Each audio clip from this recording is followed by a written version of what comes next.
Hello बच्चों, very good morning to all of you. कैसे हो आप लोग? एक बार फिर से आप सभी का बहुत बहुत स्वागत है बच्चों एंगस्ट्रॉम क्लासेस के यूट्यूब चैनल पे। बच्चों तो आज बच्चों हम सभी के लिए बहुत ही बहुत ही आप लोग बोल सकते हो कि एक इम्पॉर्टेंट क्लास के रूप में है, क्योंकि हर क्लास ही हमारा इम्पोर्टेंट होता होगा। बच्चों आप लोग भी सोचते होंगे सर आप तो हर क्लास ही इम्पोर्टेंट कहते हो।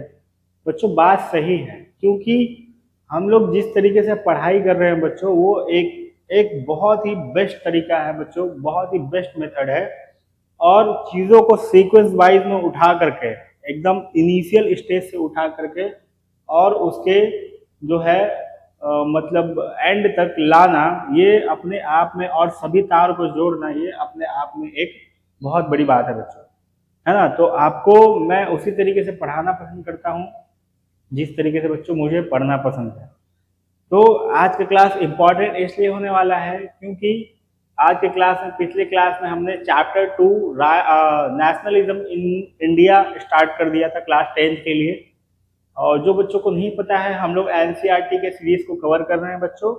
और हम जो है वो उस तरीके से पढ़ा रहे हैं जिसमें आपके 7 क्लास, 8 क्लास, 9 क्लास, 10 क्लास, इन सभी क्लास के लिए सोशल साइंस एनसीईआरटी को फुल फ्लेज एकदम इनिशियल स्टेज से फुल फ्लेज तरीके से हम लोग कंप्लीट करा रहे हैं उस चीज़ को बच्चों। और भी हमारे टीम मेंबर हैं एंगस्ट्रॉम क्लासेस के, जितने भी फैकल्टीज़ हैं, साइंस के सर हो गए, मैथ के सर हो गए, वो सब भी अपने अपने फील्ड में काफ़ी ज़्यादा एफर्ट लगा रहे हैं बच्चों आप लोग के लिए क्वालिटी एजुकेशन प्रोवाइड कराने के लिए बच्चों। तो एक काम कीजिए आप लोग, जो है अगर हमारे एफर्ट्स आपको अच्छे लगते हैं, आपको पसंद आ रहे हैं, तो आप जो है चीज़ों को सपोर्ट कर सकते हैं बच्चों। और सपोर्ट करने के लिए आपको पता है, आप चैनल को सब्सक्राइब कर लीजिए, बेल आइकन को प्रेस कर दीजिए, जिससे नोटिफिकेशन जो है आप लगातार आपके पास आ जाए। और ये हमारा मतलब चैनल है जिसमें आप लोग चीज़ों को एकदम सीक्वेंस वाइज में फॉलो कर सकते हो। आप जो भी सब्जेक्ट को कवर करना चाहते हो बच्चों, हमारी टीम, हमारे एंगस्ट्रॉम क्लासेस की टीम जो है पूरी मेहनत कर रही है आप लोग को free of cost quality education provide कराने के लिए। तो पिछले क्लास में बच्चों हमने नेशनलिज्म इन इंडिया को शुरू कर दिया था और हमने चीज़ों को, बैकग्राउंड को समझा था, देखा था कि क्या क्या बैकग्राउंड रहे कि इंडिया में नेशनलिज्म आ पाया। नेशनलिज्म के कोर वैल्यूज इंडिया के अकॉर्डिंग हमने देखा था बच्चों। हमने समझा था कि नेशनलिज्म का मतलब क्या है इंडिया के कंटेक्स्ट में, और उसको कंपेयर किया था हमने यूरोप के नेशनलिज्म से भी। जो हमने rise of nationalism in Europe chapter 1 में देखा था, वहाँ भी नेशनलिज्म एक पहला ही पढ़ाव था, पहला ही कॉन्सेप्ट था बच्चों। तो उसको कंपैरिजन करके हमने चैप्टर 2 से कंपेयर करके हमने इन सभी चीज़ों को देखा था बच्चों, आपको याद होगा। तो बच्चों आज जो है फर्दर चीज़ें मूव करेंगी, है ना। और आगे बढ़ने के क्रम में मैं बताना चाहता हूँ बच्चों आप लोगों को कि नेशनलिज्म इन इंडिया, इंडिया के कंटेक्स्ट में हुआ, इसका सिंपल सा मतलब है बच्चों, आप लोग समझ पा रहे होंगे कि इंडिया के अंदर राष्ट्रवाद, और इसको हम लोग फ्रीडम तक देखेंगे कि कैसे जो है इंडिया अपने राष्ट्रवाद के दम पर और आज़ादी को प्राप्त कर पाया।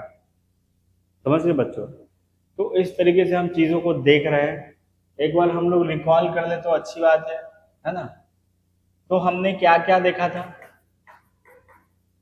हमने बच्चों देखा था, नेशनलिज्म का मतलब समझा था कि नेशनलिज्म क्या है। देखो बच्चों, अगर आप चीज़ों को सीक्वेंस वाइज में फॉलो करोगे तो आपके लिए बहुत ही बेटर होगा, क्योंकि अगर आप बीच लेक्चर में किसी लेक्चर को ज्वाइन करते हो तो हो सकता है, इट माइट बी पॉसिबल कि बच्चों आप लोग को समझ में ना आए। तो इसलिए आप हमारे प्लेलिस्ट सेक्शन पे जाइए और एकदम स्टार्टिंग से, एकदम इंट्रोडक्शन लेक्चर से जो है चीज़ें कवर करी गई हैं, और एकदम बेसिक से मैं बच्चों आप लोगों को पढ़ा रहा हूँ। और मेरा पढ़ाना इस तरीके से है आप लोगों के सामने कि चाहे वो हिंदी मीडियम के बच्चे हो, चाहे वो इंग्लिश मीडियम के बच्चे हो, उन दोनों के लिए कंफर्टेबल हो। मतलब इंग्लिश मीडियम, मैं तो CBSE board NCERT English medium को ही फॉलो कर रहा हूँ, लेकिन जो बच्चे हिंदी मीडियम से भी हैं उनको भी चीज़ें समझ में आए, ये मेरी जो है पूरी कोशिश रह रही है हर क्लास में और हमेशा के लिए रहेगी। और उसके साथ साथ मेरा अप्रोच ये भी है बच्चों कि कोई भी बच्चा, वैसा बच्चा छूटे ना जिसको कुछ ना आता हो, जिसका पहले का बेस मजबूत ना हो, कमजोर रहा हो किसी संसाधन के अभाव में, है ना। आप लोग के हो सकता है कि बहुत सारे बच्चों को स्टार्टिंग से अच्छे स्कूल में पढ़ाया गया, अच्छे कोचिंग वगैरह, अच्छे सब कुछ जो है प्रोवाइड कराए गए रिसोर्सेज, तो बच्चों आप लोग को मिला है ये, आप लोग अपने लिए थैंकफुल रहिए, वो बात ठीक है। लेकिन आप लोग थोड़ा सा, क्योंकि आप लोग बड़े हो रहे हो, सीनियर हो रहे हो अपने स्कूल के क्लास में, तो सीनियर ही हो, है ना। तो इस वजह से थोड़ी थोड़ी मेच्योरिटी मैं एक्सपेक्ट करता हूँ आप लोगों से, कि जो बच्चे नहीं भी कुछ जानते हैं तो उनके लिए भी मैं एकदम बेसिक से चीज़ों को पढ़ा रहा हूँ। और आपका भी इससे क्या होगा, फायदा होगा कि इससे आपकी भी जो पहले की जो भी बेसिक्स थी वो क्लियर हो जाएंगी, और जो बच्चे नहीं भी कुछ जानते हैं वो भी, उनको भी मजा आएगा इस क्लास को पढ़ने में। ठीक है, तो मेरा अप्रोच इसी तरीके से है। तो नेशनलिज्म को समझा था बच्चों इंडिया के कंटेक्स्ट में और यूरोप के कंटेक्स्ट में, इन दोनों कंटेक्स्ट में बच्चों हमने समझा था, दोनों को कंपेयर किया था कि नेशनलिज्म इंडिया के पॉइंट ऑफ व्यू से क्या है और फिर यूरोप के पॉइंट ऑफ व्यू से क्या है, दोनों को देखा था, है ना। फिर उसके बाद हम लोगों ने बैकग्राउंड को देखा था बच्चों, बैकग्राउंड या फिर रीजन कह सकते हो कि इंडिया में क्या क्या हालात थी जो नेशनलिज्म को प्रमोट कर रही थी। तो हमने देखा था भाई साहब कि आप देखे होंगे कि मतलब वर्ल्ड वार 1 हुआ, है ना। वर्ल्ड वार 1 हुआ तो जितने भी मतलब रूरल एरिया के जितने भी पीजेंट थे, वर्कर थे, मजदूर थे, आम नागरिक थे, लोग थे, उनको जबरन जो है फोर्सफुली मिलिट्री में भर्ती किया, पोस्ट पोस्ट आर्मी बनाया गया, है ना, पोस्ट मिलिट्री के रूप में उनको दिया गया, और वर्ल्ड वार 1 में लड़ने के लिए भेज दिया, जिससे काफ़ी ज़्यादा जो है लोगों की मृत्यु हुई, लोग शहीद हुए। और उसके बाद आप देखते हो कि इससे जो है लोगों के मन में गुस्सा भरा, और इसका परिणाम ये हुआ कि काफ़ी ज़्यादा जो है संसाधन, रिसोर्सेज की कमी हो गई, है ना, क्योंकि कोई भी वॉर को झेलने के लिए आपको अपने देश से ही संसाधन लगाना पड़ता है, रुपए पैसे खर्च करने पड़ते हैं, तो रिसोर्सेज की भी काफ़ी ज़्यादा कमी हो गई, है ना। फिर उसके बाद हम लोग देख रहे थे कि आप देखे थे कि कैसे पीजेंट का जो है सिचुएशन बहुत ही क्रिटिकल था, है ना। पीजेंट की स्थिति बहुत ही खराब थी बच्चों। पीजेंट जितने भी मजदूर थे, कामगार थे, तो उन सबको खाने के लिए जो है मोहताज होना पड़ता था, उनको सही तरीके से वेजेस नहीं मिलते थे, काम का कोई स्कोप नहीं था, अगर था भी तो भाई साहब एकदम क्रिटिकल सिचुएशन था, वर्स्ट कंडीशन था, ये हम लोग समझ सकते हैं। फिर उसके बाद आप लोग देख रहे हो फैक्ट्री लेबर की, उनकी भी स्थिति काफ़ी ज़्यादा खराब थी, है ना। 24-24 घंटे में से 20-20 घंटे काम कराया जाता था, और उसके बदले उनको सही तरीके से वेजेस नहीं मिलता था। ठीक है, फिर हम लोग देखे थे कि हमारे जो आर्टिफैक्ट्स थे, आर्टिफैक्ट्स इंडस्ट्री थे, या फिर आप लोग स्मॉल इंडस्ट्री बोल लो, उन सभी को जो है कोलैप्स कर दिया गया था पूरे तरीके से। इन सबको खत्म करके कहाँ भेजा गया था, ये वो फैक्ट्री लेबर बनाया गया था, जिससे ये वाला पूरा हमारा सेक्टर जो है खत्म हो गया, और ना लोग यहाँ के रहें ना फिर यहाँ के रहें। पहले ये काम करके कम से कम अपना जीवन गुजर बसर तो कर लेते थे, 2 वक्त की रोटी मिल जाती थी। लेकिन अब तो भाई साहब यहाँ से सभी लोग यहाँ जाने के बाद यहाँ तो स्थिति और ख़राब हो गई, और ये तो पूरे जो इंडस्ट्री है वो तो डैमेज हो ही गया पूरे तरीके से।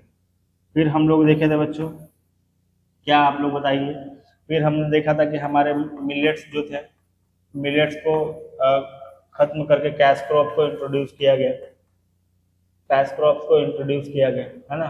इससे और जो है हमारा मिलेट जो है वो खत्म हो गया। कैश क्रॉप में tea, rubber, coffee, cotton, silk, इन सभी को ज़्यादा, सबसे ज़्यादा प्रमोट किया गया। ये सब खाने वाली चीज़ नहीं है जिससे हम लोग पेट भर पाए, जिंदा रह पाए। इसका इसका जो है इम्पैक्ट ये पड़ा कि 3-3 बार जो है 3 टाइम्स आप लोग कह सकते हो स्टारवेशन आया,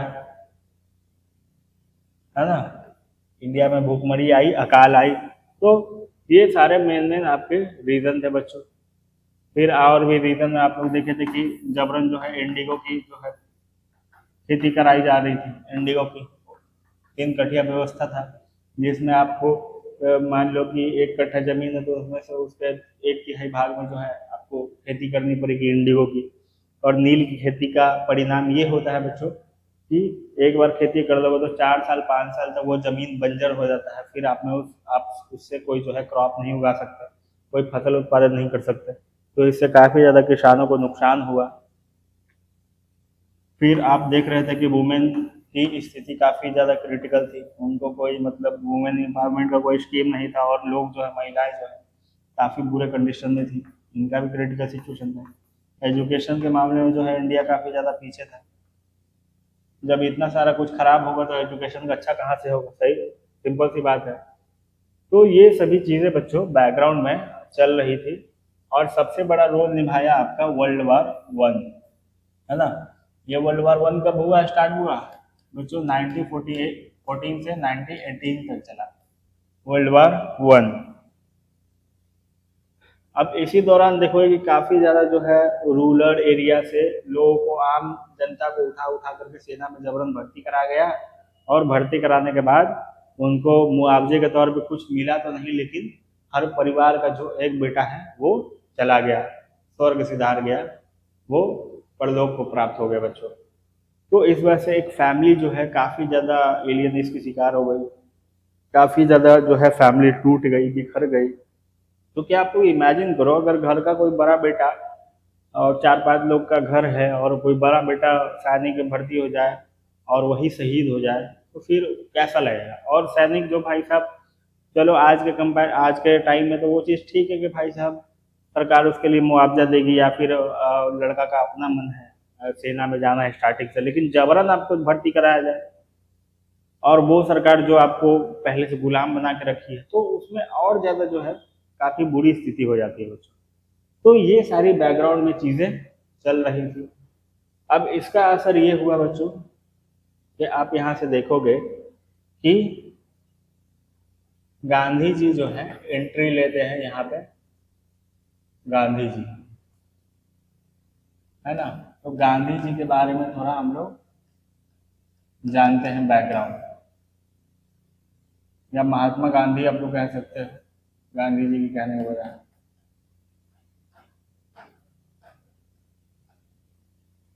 महात्मा गांधी,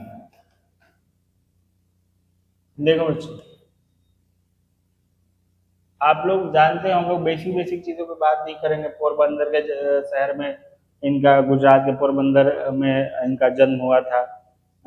पिता का नाम करमचंद गांधी था, और फिर माता का नाम पुतली बाई था। ये सभी कोई आप लोग जानते हैं बच्चों, लेकिन इनका जीवन कुछ इस तरीके से समझना है। मैं चाहता हूँ फैक्चुअल लर्निंग की जगह आपको कॉन्सेप्चुअल लर्निंग, आप मेरे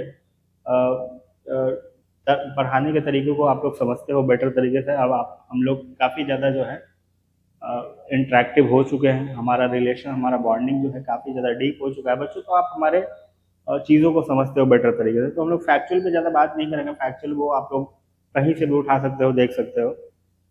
तो बात कुछ ऐसी है कि गांधी जी का जब जन्म हुआ, तो जो परिवार में जन्म हुआ, तो इनके पिताजी एक, मतलब उस टाइम बोला जाता था प्रिंसली स्टेट तो था ही, तो एक मतलब राजा घर में रुपये पैसे का काम करते थे। तो उनका जो है जीवन काफ़ी समृद्ध तरीके से गुजरा, ठीक है। मतलब वो इतने समृद्ध थे, उनकी फैमिली इतनी समृद्ध थी कि अ, अच्छे तरीके से खान पान, रहन सहन, लाइवलीहुड अच्छा, सब कुछ अच्छा था। तो गांधी जी को पढ़ने का मौका मिला, वो विदेश गए, वहाँ पे पढ़ाई की, अपनी वकालत की जो है वो डिग्री कंप्लीट की, वो बैरिस्टर बने। और इंडिया में आप लोग कोई भी लॉ का डिग्री करोगे तो आपको एडवोकेट बोला जाएगा, लेकिन आप लोग जब लंदन से आप लोग डिग्री प्राप्त करते हो तो वहाँ पर बैरिस्टर बोला जाता है एडवोकेट को ही। तो बैरिस्टर की डिग्री प्राप्त की, वकील बने। फिर उसके बाद उनको जो है आप लोग सुने होंगे कि साउथ अफ्रीका उनको बुलाया गया एक दोस्त के द्वारा। साउथ अफ्रीका में, चूंकि उस टाइम साउथ अफ्रीका भी कॉलोनी था, वो ब्रिटिश का ही कॉलोनी था। तो साउथ अफ्रीका, अफ्रीकन कॉन्टिनेंट में, तो लंदन से अपनी वकालत की डिग्री खत्म करके वो साउथ अफ्रीका चले गए कि भाई साहब वहाँ पे लोगों की स्थिति काफ़ी खास्ता है, केस के सिलसिले में वो गए थे। लेकिन जब वहाँ गए तो 14-15 साल तक वहीं पे रह गए। अब क्यों रह गए? क्योंकि जो है अंग्रेज जो है काफ़ी ज़्यादा वहाँ पे रेसिज्म चल रहा था, रेसिज्म का शिकार। साउथ अफ्रीका लंदन से वो बैरिस्टर की डिग्री प्राप्त की, बैरिस्टर, फिर उसके बाद वो साउथ अफ्रीका चले गए।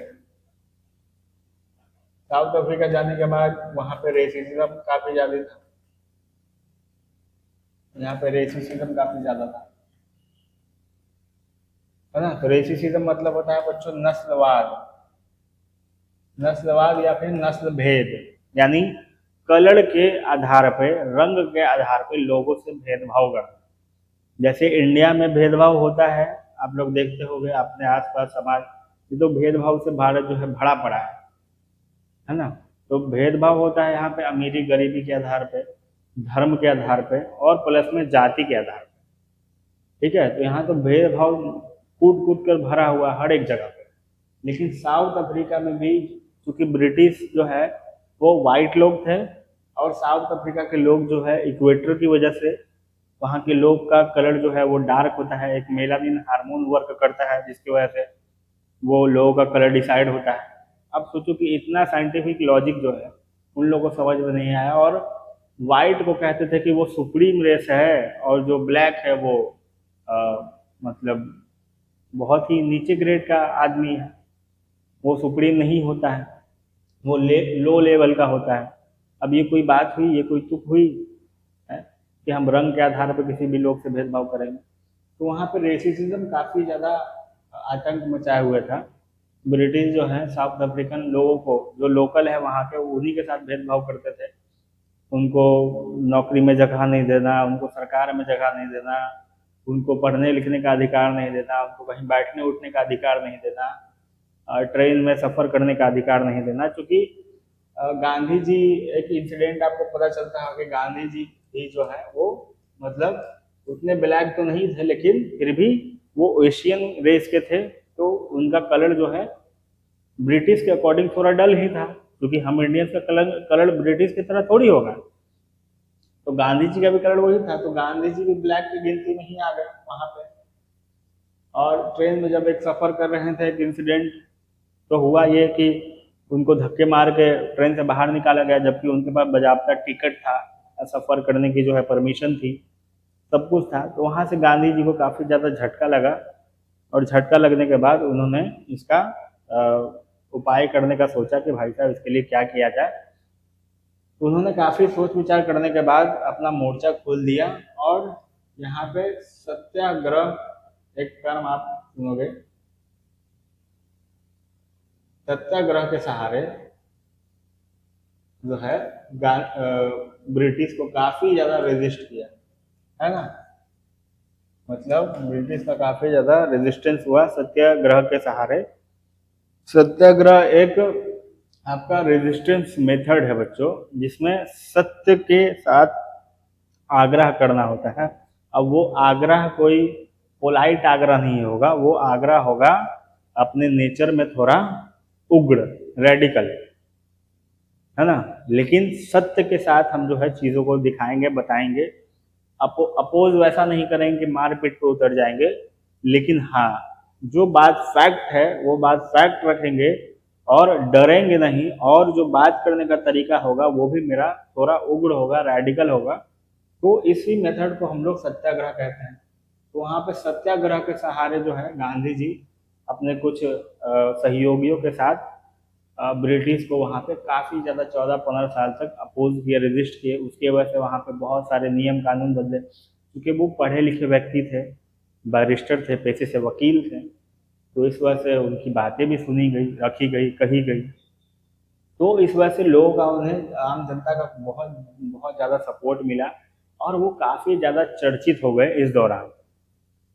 ठीक है, तो साउथ अफ्रीका में तो चर्चित हो ही गए, लेकिन इंडिया में भी वो चर्चित हो गए कि एक भारत मूल का व्यक्ति जो है साउथ अफ्रीका में जाके अंग्रेजों की नींव हिला रहा है। तो इस तरीके से वो विख्यात हो गए, चर्चित हो गए। तो आप देख रहे हो कि फर्स्ट वर्ल्ड वार का टाइम चल रहा है, और उसी टाइम जो है सब कुछ चल रहा है। मैंने बताया आपको पीछे, ये 1940 का टाइम है और इंडिगो की खेती कराई जा रही है। तो ये भी उस वही वक्त है, ठीक है, 1940 का टाइम, जब जबरन भेज दिया गया है इंडिया से लोगों को उठा करके यूरोप में लड़ने के लिए, वर्ल्ड वॉर वन में लड़ने के लिए। और ये सभी कुछ एकदम उसी साथ साथ हो रहा है, इंडिगो की खेती भी हो रही है। तो उनको जब वहाँ पे प्रसिद्ध हो गए तो उनको मतलब आप चंपारण, बिहार के चंपारण में, हालांकि हो तो रहा था बहुत जगह इंडिगो का खेती, लेकिन बिहार के चंपारण में भी वही सिनेरियो था।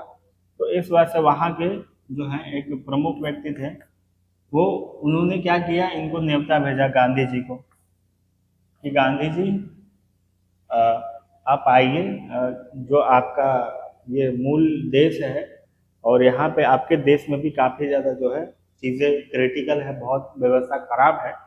तो इस वजह से यहाँ पे आकर के जो है आप अपने तरीके से इस चीज़ों को हैंडल कीजिए, क्योंकि आपके पास इस चीज़ का जो है अनुभव है, तो उसको आप अपने हमारे लोगों के साथ साझा कीजिए। तो बिहार में चंपारण जगह है, पश्चिमी चंपारण, पूर्वी चंपारण, आप लोग देखोगे कि बिहार के नॉर्थ वेस्ट साइड में एक जगह है ना। बिहार का मैप कुछ इस तरीके से है,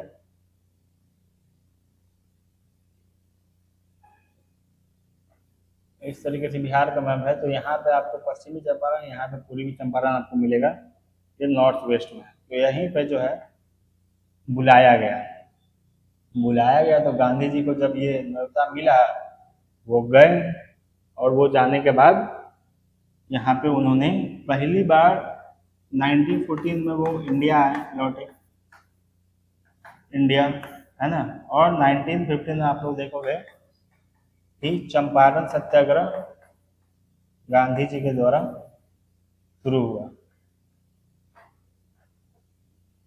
चंपारण सत्याग्रह, ये गांधी जी के द्वारा बिहार के चंपारण जिले में एक सत्याग्रह की शुरुआत हुई, उसका नाम चंपारण सत्याग्रह रखा गया। इस चंपारण सत्याग्रह में उन्होंने अंग्रेजों का काफी मुखर तरीके से विरोध किया, और विरोध इतना हुआ, लोगों का समर्थन, आम जनमानस का काफी ज्यादा समर्थन मिला, चूंकि वो इंडिया के ही एक इंडियन सिटीजन ही थे। तो इस वजह से अपने लोगों को और ज़्यादा समर्थन मिलता है, तो इस वजह से उनको काफ़ी ज़्यादा समर्थन मिला, और सरकार का मतलब पूरे भरसक तरीके से सरकार का विरोध हुआ। और इस विरोध में क्या हुआ, अल्टीमेटली कि सरकार को झुकना पड़ा। और यहाँ पे मतलब इंडिगो की खेती तो थी ही, टैक्स व्यवस्था भी जो था वो क्रिटिकल था, टैक्स काफ़ी ज़्यादा लिया जा रहा था, है ना। और वर्कर वेजेस, ये सभी का दिक्कत था, बहुत सारे तरीके परेशानी था। तो ये जो है सरकार के सामने बात रखे और विरोध हुआ। सरकार को जब ये बात पता चली, भनक लगी, तो उन्होंने एक जांच कमेटी बिठाई, और क्या क्या दिक्कत है, क्या क्या परेशानी है, इसके लिए सुझाव के उपाय जो है डिसाइड करने को बोले उस कमेटी को। तो जैसे ही जब सुझाव आया कि भाई साहब वहाँ पे इंडिगो की खेती कराई जा रही है, लोगों में काफ़ी ज़्यादा असंतोष है, लोग विरोध के जो है स्वर गा रहे हैं, लोग जो है काफ़ी ज़्यादा उग्र हो रहे हैं, और एक गांधी जी आए हैं, उनके सपोर्ट से ये सारा चीज़ें हो रहा है। तो अंग्रेजों ने सोचा कि भाई साहब यहाँ पे जो है माहौल को ठीक करना ही बेटर होगा। तो इस वजह से उन्होंने काफ़ी ज़्यादा सुझाव के साथ चंपारण में नील की खेती, तीन कटिया व्यवस्था, जो व्यवस्था था उसको तीन कटिया व्यवस्था कहते थे। 1/3 जो पार्ट पे खेती करी जाती थी उसको हम लोग तीन कटिया व्यवस्था बोलते थे, है ना। तीन कटिया, 1/3 पर। तो इसको अबॉलिश करके, खत्म करके वहाँ पे चीज़ें सुधारी गई। तो अब जब चीज़ें ठीक हो गई, मतलब ऑल गुड हो गया, इसका परिणाम यही हुआ कि सब कुछ ठीक हो गया बिहार के चंपारण में। मतलब सब कुछ तो नहीं, लेकिन इंडिगो से रिलेटेड जो भी चीज़ें थी वो ठीक हो गया। तो इसका परिणाम गांधी जी के पॉपुलैरिटी पे काफ़ी ज़्यादा पड़ा, गांधी जी मान लो पहले 100% पॉपुलर थे, तो अब वो 150% हो गए, 50% की वृद्धि हो गई। तो कहने का मतलब यही है बच्चों कि गांधी जी को यहाँ से इंडिया में एक पहली बार काफी ज्यादा जन समर्थन मिला, और लोग उनको जानना पहचानना और सुनना शुरू कर दिए कि एक व्यक्ति आया है जो बैरिस्ट्री का पढ़ाई किए हुए है और हमारे ही अ, मतलब देश से जो है निकला है, और काफ़ी ज़्यादा बुद्धिमान है, और अंग्रेज़ों को अब पहली ही बार में इंडिया में आया और अंग्रेज़ से जो है वो चीज़ें ठीक करा ली। हम लोग तो कभी जन्म में नहीं करा पाते। एक व्यक्ति आया और कुछ ही दिनों में जो है चीज़ें ठीक करके दिखा दिया। तो इससे उनको काफ़ी ज़्यादा प्रोत्साहन मिला, और इसके बाद वो लगातार आप सुनोगे कि 19 आप देखोगे कि 1917 में खेड़ा सत्याग्रह हुआ। खेड़ा सत्याग्रह। फिर आप लोग 19 1918 के टाइम में ही ये हुआ था, 1918 ही समझ लो। तो 1918 में आप लोग सुनोगे एक और अहमदाबाद अहमदाबाद मिल का, अहमदाबाद मिल के लिए भी जो है ये सत्याग्रह किया। ठीक है, तो खेरा सत्याग्रह में क्या हुआ कि यहाँ पे मजदूरों की स्थिति काफ़ी ज़्यादा गंभीर थी। मैंने बताया कि फैक्ट्री वर्कर जो फैक्ट्री लेबरर थे उनकी स्थिति काफ़ी ज़्यादा गंभीर थी। उनको 24-24 घंटे में से 22-22 घंटे काम कराया जाता था, और उनको वेजेस के नाम पे कुछ नहीं मिलता था, नौ के बराबर। उनकी जीवन जो है काफ़ी ज़्यादा क्रिटिकल थी। तो यहाँ के मजदूरों के साथ मिल करके उन्होंने खेड़ा का जो है आंदोलन किया गया। एक सेकंड बच्चों।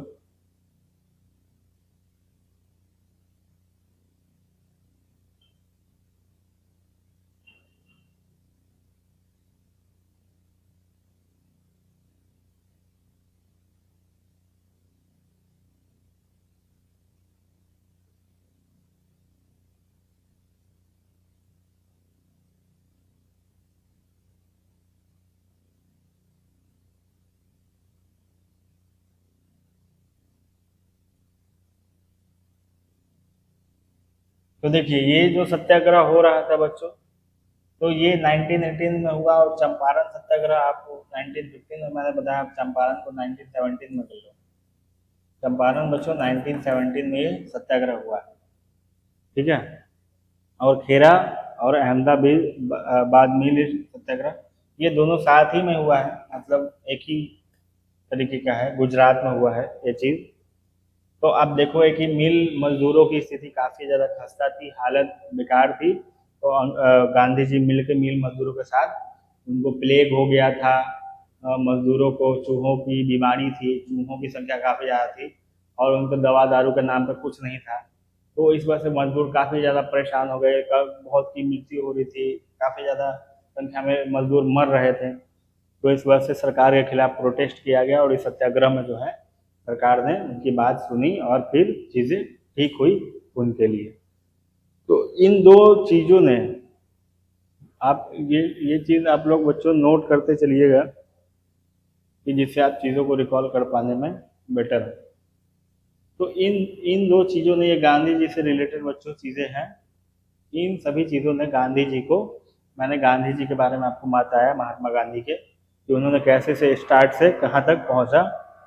अब इंडिया में गांधी जी का पाँव जम चुका है ना, पूरे तरीके से इंडिया में गांधी जी का पाँव जम चुका है। अब एक गांधी जी एक उम्मीद और एक होप के रूप में लोगों के सामने उभर कर आ चुके हैं, और लोग उनको एक मसीहा, एक भगवान के तौर पर मानना शुरू कर दिए हैं, कि अब जो है ये इंसान बहुत कुछ कर सकता है।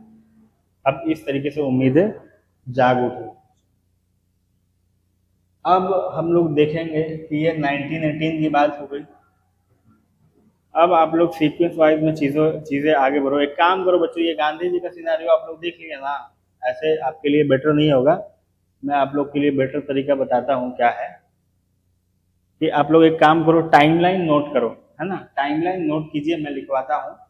और वो टाइमलाइन आप एक बार उतारने के बाद आप टाइमलाइन सीक्वेंस वाइज देखते चलोगे, और मैं हर एक टाइमलाइन के साथ कहानी को बताता चलूंगा, स्टोरी को बताता चलूंगा, और उससे इंपॉर्टेंट चीजें, फैक्ट्स वगैरह लिखवाता चलूंगा, जिससे आपको समझने में आसानी होगा बच्चों, और मुझे पढ़ाने में जो है बहुत ही ज़्यादा आप सबके सामने, मैं तो किसी भी तरीके से पढ़ा सकता हूँ, कोई दिक्कत वाली बात नहीं, लेकिन मैं वही मेथड को फॉलो करूंगा जो आप लोग के लिए एकदम कंफर्टेबल हो, इजी हो, और अंडरस्टैंडिंग हो।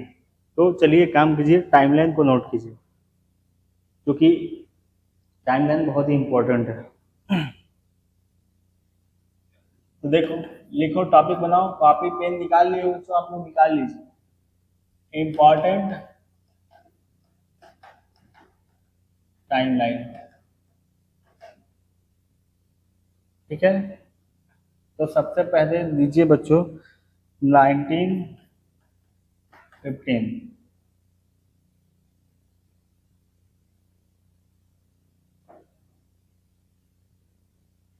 1915 दिख रहा ना आप लोगों को? एक सेकंड।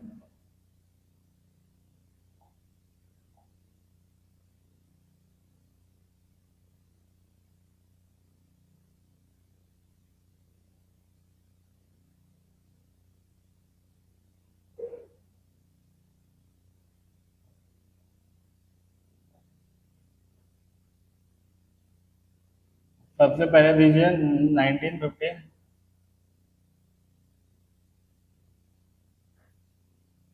महात्मा गांधी, लिखिए बच्चों आप लोग, Mahatma Gandhi returns to India from South Africa. ठीक है बच्चों, Mahatma Gandhi returns to India from South Africa. ये दूसरा आप लोग लिखो 1917, चंपारण सत्याग्रह।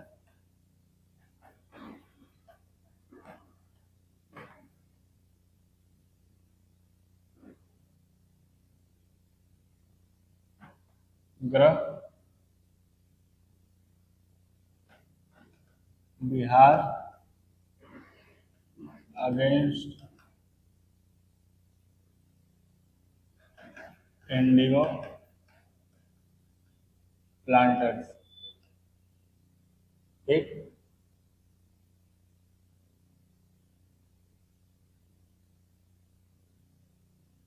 तीसरा बच्चों आप लोग नोट कीजिए,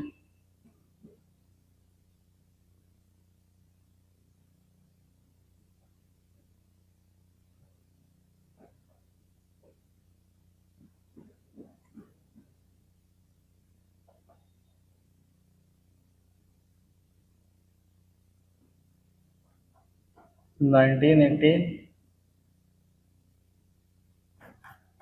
खेड़ा सत्याग्रह गुजरात।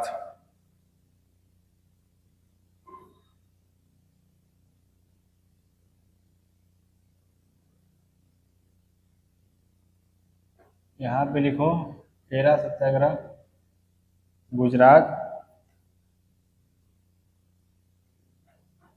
प्रेजेंट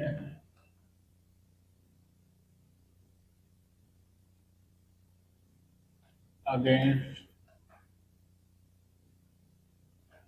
रेवेन्यू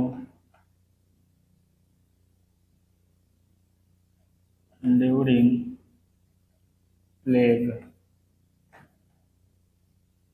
ठीक है बच्चों, प्लेग। फिर उसके बाद लिखो 1918 अहमदाबाद मिल स्ट्राइक इसको बोलते हैं बच्चों।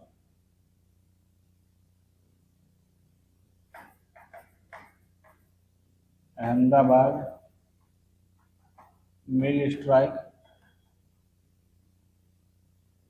Support for worker.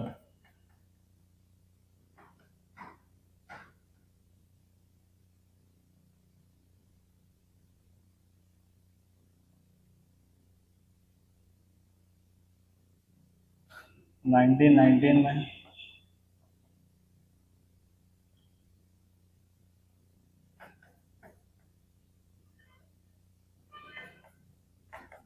Rowlatt act.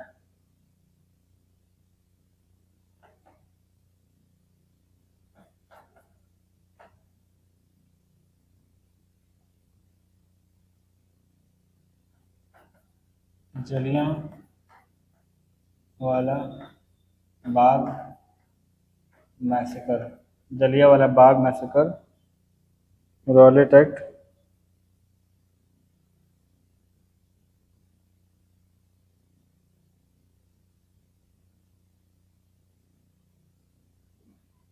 यहीं पे लिखो 13 अप्रैल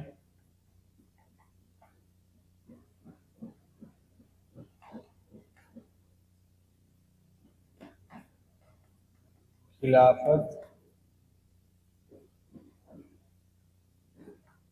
कमेटी। एक काम करो इसको छोड़ो।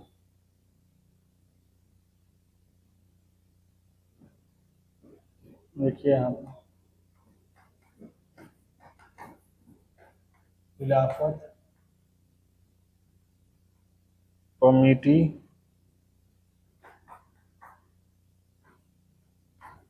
फॉर्म।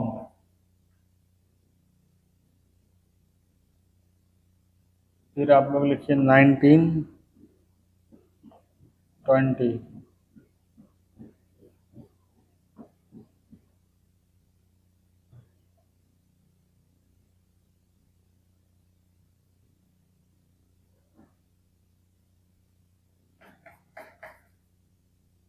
ये बच्चों आप लोग पॉज करके लिख सकते हो, देख लो।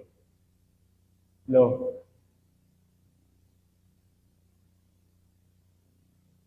तो इसके बाद non cooperation movement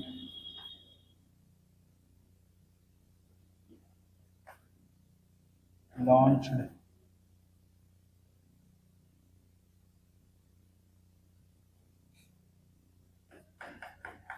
Nagpur Congress session.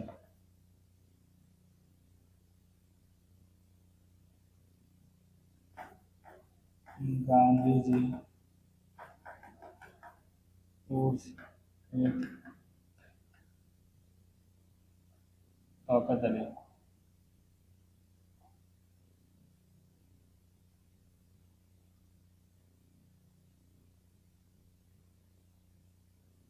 Gandhi ji food में Shaukat Ali.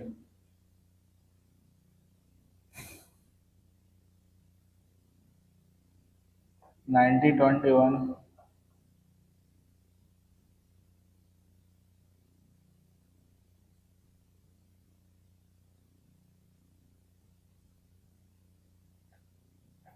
Movement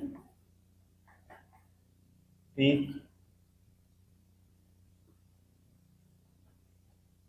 wide spread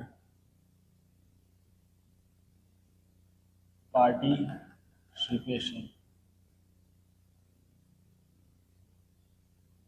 फिर लिखिए 90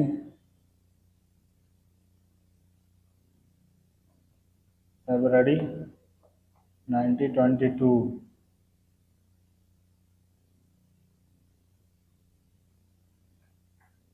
Chauri Chaura incident. Gandhi withdraw non cooperation. Gandhi withdraw non corporation.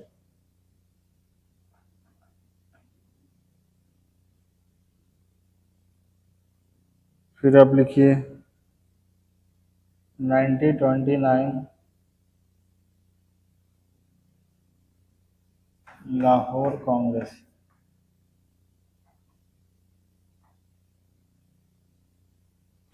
Demand for पूर्ण स्वराज। और पूर्ण स्वराज, इसको हम लोग कंप्लीट इंडिपेंडेंस बोलते हैं। Complete independence. ये लिख लोगे। फिर आइए आगे।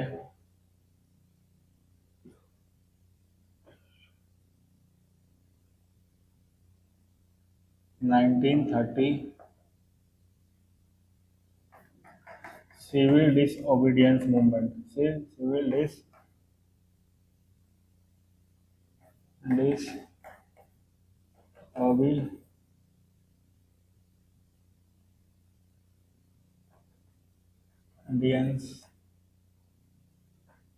मूवमेंट, सिविल डिसओबीडियंस मूवमेंट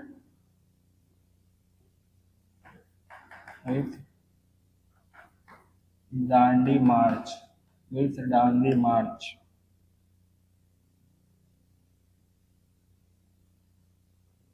इसको सॉल्ट मार्च भी बोलते हैं।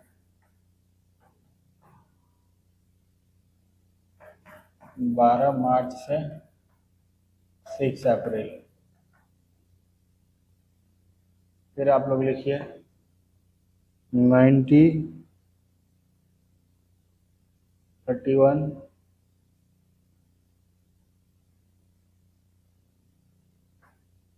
Gandhi Irwin pact,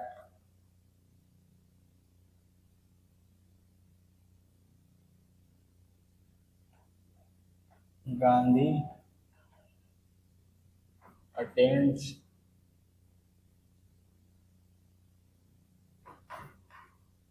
round table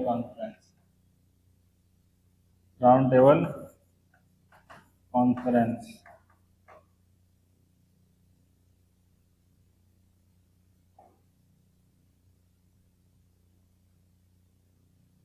1932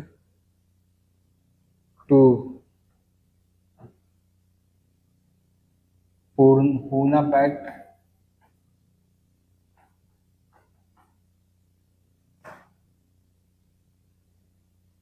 Gandhi and Ambedkar on दलित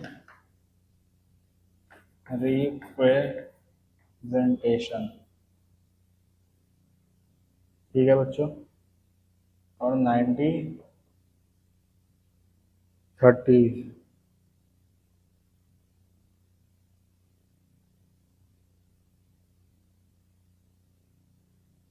1930 के दौर में तुम देखोगे, और आगे 1930 और ऑनवर्ड्स, 1930 ऑनवर्ड्स लिख लो। यहाँ पे क्या होने वाला है, stands peasant tribal worker women socialist, peasant tribal worker women और सोशलिस्ट। ठीक है बच्चों, तो देखिए इतना आप लोग नोट कीजिए फटाक से।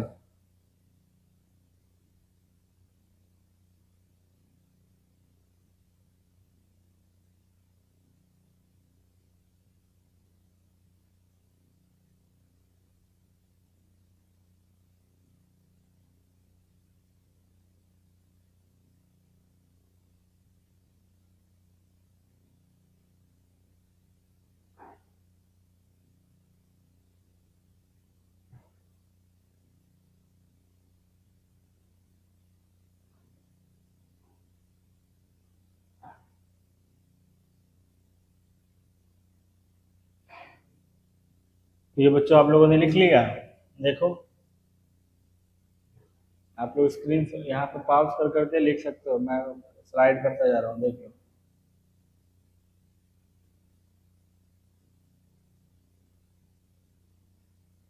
ठीक है बच्चों, एक बार फिर से देख लीजिए।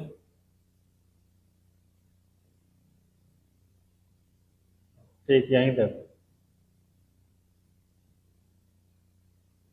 अब आइए बच्चों हम लोग आते हैं पहले वाले पॉइंट में। तो हम लोगों ने महात्मा गांधी रिटर्न के बारे में देख लिया, चंपारण सत्याग्रह देख लिया, खेड़ा सत्याग्रह देख लिया, अहमदाबाद मिल स्ट्राइक भी देख लिया। अब उसके बाद समझिए बच्चों, आप एक काम कीजिए, इतना चीज़ आप लोग देखें, कहानी को समझे कि कहानी कैसे कैसे अ, आपने देखा बच्चों कि 1915 में गांधी जी साउथ अफ्रीका से रिटर्न आए। गांधी जी का बैकग्राउंड क्या था, वो कैसे वकील बने, क्या क्या हुआ, वो मैंने बताया। चंपारण सत्याग्रह का क्या, इंडिगो की खेती हो रही थी, उसके लिए प्रोटेस्ट हुआ। सत्याग्रह के दम पे जो है चंपारण में चीज़ें ठीक करी गई। फिर खेरा सत्याग्रह गुजरात में हुआ, पीजेंट के लिए हुआ, है ना। पीजेंट को सही तरीके से वेजेस नहीं मिल रहे थे और प्लेग फैल गया था, इसके लिए भी काफ़ी ज़्यादा क्रिटिकल सिचुएशन हो गया था। और फिर 1918 में मिल स्ट्राइक हुआ, और ये वर्कर को सपोर्ट करने के लिए मिल स्ट्राइक किया गया। अहमदाबाद मिल स्ट्राइक के नाम से जानते हैं। तो ये दोनों 1918 में। अब 1919 में हम लोग आगे बढ़ने से पहले इसके बेसिक कुछ चीज़ों को लिख लेते हैं, जिससे आप लोग के पास रिटर्न मटेरियल हो, जो आप लोग अपने टेस्ट में, अपने एग्जाम में उसके थ्रू जो है चीज़ों को आंसर राइटिंग कर सकते हो, या फिर चीज़ों को लिख सकते हो बच्चों, है ना। तो चलिए कॉपी निकालिए बच्चों, आप लोग लिखना शुरू कीजिए।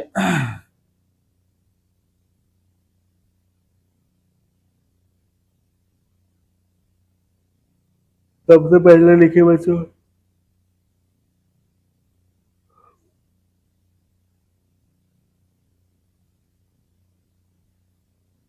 अब देखोगे कि यहाँ पे लिखो आप लोग बेसिक कुछ कुछ चीज़ों में कि पहले फोर्स रिक्रूटमेंट हुआ। वर्ल्ड वार वन को हम लोग समझेंगे अगर, तो वर्ल्ड वार वन में फोर्स रिक्रूटमेंट हुआ। रिक्रूटमेंट बोलते हैं इसको। फोर्स रिक्रूटमेंट हुआ कहाँ, सैनिकों का, मतलब गांव से लोगों को उठा उठा करके जो है फोर्स रिक्रूटमेंट कराया गया, और सेना बनाया गया, और वहां पे लड़ने के लिए भेज दिया गया WW1 में, है ना। तो इसका इम्पैक्ट क्या हुआ, इम्पैक्ट अगर बात करें हम लोग, तो इम्पैक्ट दे करके आप लोग लिखो बच्चों।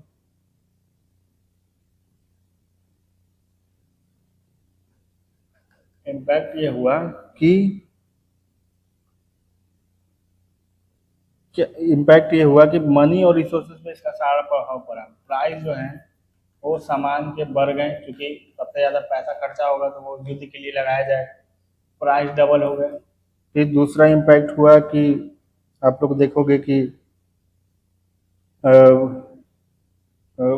क्रॉप फेलियर हो गया। मतलब लोग जब चले जाएंगे तो फिर खेती करने के लिए कौन बचेगा, गांव से ही तो खेती होती है। अब गांव के ही लोग को उठा के जबरन जो है सेना में भर्ती कराया गया, तो अब खेती करने वाला कोई नहीं, तो इसकी वजह से क्रॉप फेलियर हो गया पूरे तरीके से। अब प्राइस पहले, अब जब जब खेती नहीं होगी तो सामान बनेंगे नहीं, चावल आटा बिकेगा नहीं, प्रोडक्शन नहीं होगा। अब प्रोडक्शन नहीं होगा तो जाहिर सी बात है जो बचा हुआ स्टॉक है वो पहले 20 रुपये में मिल रहा था, अब उसी चीज़ को अब 20 का जगह 2000 रुपया, 200 रुपया कर दिया जाएगा। तो समझ लो बात को। तो ये चीज़ें हुई, इसका इम्पैक्ट ये हुआ। फिर आप लोग देखोगे कि इन्फ्लुएंजा एपिडेमिक इसी टाइम चल रहा है। एपिडेमिक, इसको इम्पैक्ट में नहीं लिखोगे, एपिडेमिक मतलब इस दौरान हुआ था, ये हम लोग देख रहे हैं। इन्फ्लुएंजा का कहर यहीं पे हुआ था, 12-13 मिलियन लोग मर चुके थे, 12 से 13 मिलियन लोगों की डेथ हो चुकी थी। और सरकार से जो है ये उम्मीद कर रहे थे कि चलो इसके बदले में कुछ जो है सरकार रिलीफ देगी, टैक्स कम करेगी, या फिर हमें कुछ मुआवजा देगी, सरकार मदद करेगी।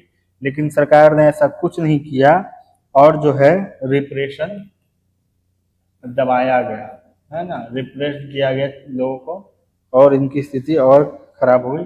और इसका इम्पैक्ट ये निकला कि लोगों में जो है काफ़ी ज़्यादा, आप देखोगे कि एंगर, अब जो है काफ़ी ज़्यादा देखोगे कि एंगर फ्यूल्ड हो गया है, मतलब पूरे तरीके से गुस्सा भर गया लोगों के मन में, ठीक है। और यही एंगर बदला नेशनलिज्म के लिए,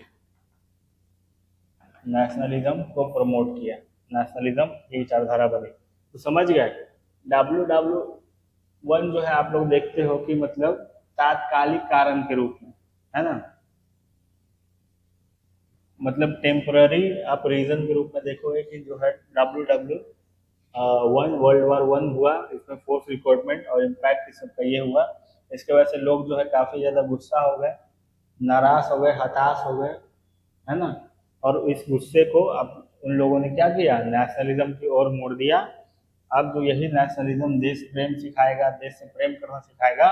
और जो ब्रिटिश आए थे, गोरे आए थे, उनको देश का बाहर का व्यक्ति समझा जाएगा और उनको देश से भगाने के लिए अब जो है चीजें यहीं से स्टार्ट हो जाएगी बच्चों। तो ये आप लोग नोट कीजिए, ठीक है। फिर उसके बाद आप लोग देखोगे कि एक टर्म मैंने बताया कि सत्याग्रह, द आइडिया ऑफ सत्याग्रह। ये गांधी जी की कोर फिलॉसफी रही। रही तो और भी कुछ कुछ, लेकिन हम लोग धीरे धीरे हर एक चीज पे बात करेंगे। तो सत्याग्रह का मतलब क्या होता है आप लोग लिखिए। इसका मतलब ये होता है कि it means it means holding on holding on to truth, ठीक है, सच्चाई के साथ खड़े रहना। और ट्रूथ फोर्स, और ट्रूथ फोर्स, ये आप लोग सत्याग्रह को एक्सप्लेन कर सकते हो। इसमें प्रिंसिपल क्या क्या हो सकते हैं अगर हम लोग बात करें की प्रिंसिपल की, तो इसका सिद्धांत मूल क्या होता है। की प्रिंसिपल इसका क्या क्या होता है, तो देखोगे ये प्रिंसिपल होता है पहला, नॉन वायलेंस। ये अहिंसात्मक होता है, मतलब अहिंसा नहीं करता, इसमें कोई वायलेंस नहीं होता, वायलेंस, ठीक है।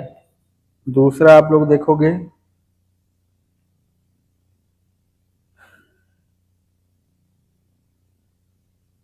मतलब एक्टिव एक्टिव रेजिस्टेंस इसमें होता है, एक्टिव रेजिस्टेंस, नॉट पैसिव। सकारात्मक जो है विरोध नहीं होता, मतलब ये जो है मतलब पैसिव रेजिस्टेंस नहीं होता, बल्कि एक्टिव रेजिस्टेंस होता है इसके अंदर। समझ गए बात को। और तीसरा अगर आप लोग लिखना चाहो तो आप लोग लिख सकते हो कि मोरल फोर्स के द्वारा जो है ऑपरेट किया जाता है, मोरल फोर्स, नॉट फिजिकल, ठीक है। तो ये इसके की प्रिंसिपल है बच्चों। सत्याग्रह का आइडिया क्या है कि ये होल्डिंग ऑन ट्रूथ, मतलब ये सच को साथ में लेकर के चलता है, या फिर सत्य का जो बल है उसी का प्रयोग करता है, ट्रूथ का जो फोर्स है उसी का प्रयोग करता है। इसका प्रिंसिपल क्या है, ये अहिंसात्मक होता है और एक्टिव रेजिस्टेंस होता है, नॉट पैसिव रेजिस्टेंस होता है। तो एक्टिव, आप लोग एक्टिव पैसिव का मतलब समझ रहे हो। मतलब आप लोग देखोगे कि डायरेक्ट रेजिस्टेंस करना, पैसिव किसी और अल्टीमेट इनडायरेक्ट तरीके से नहीं, एक्टिव तरीके से रेजिस्टेंस करना। और मोरल फोर्स होता है, ना कि कोई फिजिकल फोर्स लगाया जाता है, मतलब नैतिक फोर्स लगाया जाता है, इसमें कोई फिजिकल फोर्स नहीं होता, ठीक है। इस मेथड से सरकार का जो है काफी ज्यादा विरोध किया जाता है। तो ये आप लोग सत्याग्रह का मतलब समझ गए। आप लोग अर्ली सत्याग्रह हम लोग देखे गांधी जी का, तो ये आप लोग लिखिए, अर्ली सत्याग्रह इन इंडिया, ठीक है बच्चों। ये आप लोग पॉइंट बनाइए और इसके अंदर आप लोग चीज़ों को लिखोगे। अर्ली सत्याग्रह इन इंडिया, इसमें आप लोग देखे 3 सत्याग्रह हम लोगों ने देखा, चंपारण 1917 में, फिर दूसरा खेड़ा 1918 में, और तीसरा अहमदाबाद मिल, अहमदाबाद मिल स्ट्राइक। ये हम लोग कब देखे, 1918 में। इसमें इसमें इसमें आपको पता है इंडिगो से रिलेटेड जो है, ये मैं शॉर्ट फॉर्म में लिख दे रहा हूँ, आप लोग चाहे तो इसको थोड़ा सा बढ़ा के लिख सकते हैं। खेड़ा है यहाँ पर 1918 में, पीजेंट के लिए था, मजदूरों के लिए। और ये जो है अहमदाबाद मिल स्ट्राइक, सपोर्ट वर्कर, ठीक है बच्चों। तो ये सत्याग्रह आप लोग देख लिए। अड़नी सत्याग्रह यहाँ पे लिखा हो, फुल फॉर्म आप लोग लिख लीजिए। ठीक है। तो बच्चों ये हमने चीज़ों को देख लिया, समझ गए। तो बच्चों देखो हमने क्या क्या देखा आज। ये हमने अर्ली सत्याग्रह इन इंडिया देखा, आइडिया ऑफ सत्याग्रह क्या है, फोर्स रिक्रूटमेंट मतलब टेम्पोररी रीजन के रूप में क्या काम किया, तात्कालिक कारण के रूप में आप लोग देख सकते हो। फिर उसके बाद सारे जो है टाइमलाइन मैंने आपके साथ साझा कर दी है। महात्मा गांधी के बारे में हम लोग बच्चे जाना और एक बार रिकॉल किया था बच्चों इस चीज़ को। ठीक है, तो एक काम करते हैं, आज तो टाइम लगभग लगभग ओवर हो चुका है बच्चों, तो आज की क्लास को हम लोग यहीं पर रहने देते हैं बच्चों। मिलते हैं आप सभी से नेक्स्ट क्लास में। जाते जाते एक छोटी सी रिक्वेस्ट है, आप लोग अगर अभी तक चैनल को सब्सक्राइब नहीं किए हो तो चैनल को सब्सक्राइब कीजिए, बेल आइकन को प्रेस कीजिए, और हमारे एफर्ट्स अगर बच्चे आपको पसंद आ रहे हैं तो आप लोग हमें सपोर्ट कर सकते हैं, वीडियोस को लाइक कमेंट और शेयर कर सकते हैं अपने फ्रेंड फैमिली एंड रिलेटिव के साथ में, ताकि उन्हें भी एक क्वालिटी एजुकेशन मिल पाए बच्चों। ठीक है, तब तक के लिए धन्यवाद, मिलते हैं नेक्स्ट क्लास में। थैंक यू सो मच बच्चों।